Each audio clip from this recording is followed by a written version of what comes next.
ಕೇಂದ್ರ ಸರ್ಕಾರ ರೂಪಿಸಿರುವ ಕೃಷಿ ಕಾಯ್ದೆಗಳನ್ನು ವಿರೋಧಿಸಿ ಪ್ರತಿಭಟನೆ ನಡೆಸುತ್ತಿರುವ ರೈತ ಸಂಘಟನೆಗಳ ಮುಖಂಡರಿಗೆ ಈ ಶಾಸನಗಳ ಸದುದ್ದೇಶ ಮನವರಿಕೆ ಮಾಡಿಸಲು ದೆಹಲಿಯ ವಿಜ್ಞಾನ ಭವನದಲ್ಲಿ ಇಂದು 4ನೇ ಸುತ್ತಿನ ಮಹತ್ವದ ಸಭೆ ಮುಕ್ತಾಯಗೊಂಡಿದೆ. ಡಿಸೆಂಬರ್ 5ರಂದು ರೈತರೊಂದಿಗೆ ಮತ್ತೊಮ್ಮೆ ಸಭೆ ನಡೆಸಲು ಕೇಂದ್ರ ಸರ್ಕಾರ ಮುಂದಾಗಿದೆ.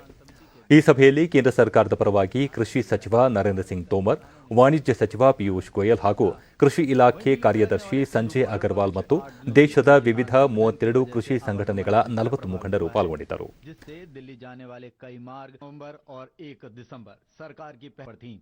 विज्ञान भवन में एक बार फिर वरिष्ठ केंद्रीय मंत्रियों पीयूष गोयल, नरेंद्र सिंह तोमर के साथ 32 संगठनों के ಸಭೆಯ ಬಳಿಕ ಮಾಹಿತಿ ನೀಡಿದ ಕೇಂದ್ರ ಕೃಷಿ ಸಚಿವ ನರೇಂದ್ರ ಸಿಂಗ್ ತೋಮರ್, ರೈತ ಸಂಘಟನೆಗಳೊಂದಿಗೆ ನೂತನ ಕಾಯ್ದೆಗಳ ಕುರಿತು ಸುದೀರ್ಘವಾಗಿ ಚರ್ಚೆ ನಡೆಸಲಾಯಿತು.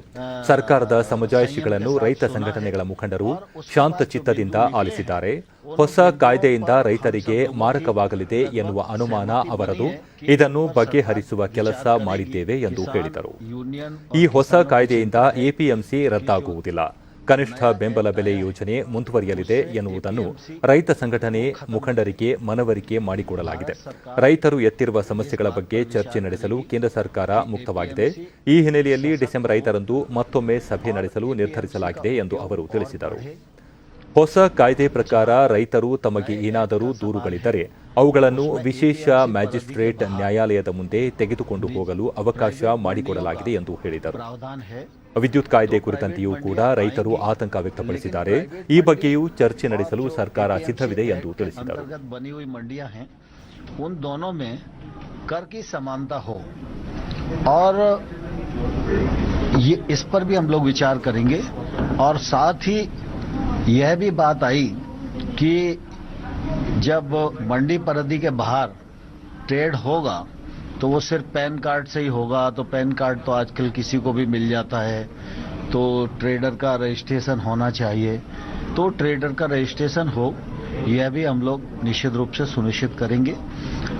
नए एक्ट में यह प्रावधान था कि अगर कोई विवाद होता है तो वो एसडीएम कोर्ट में जाएगा.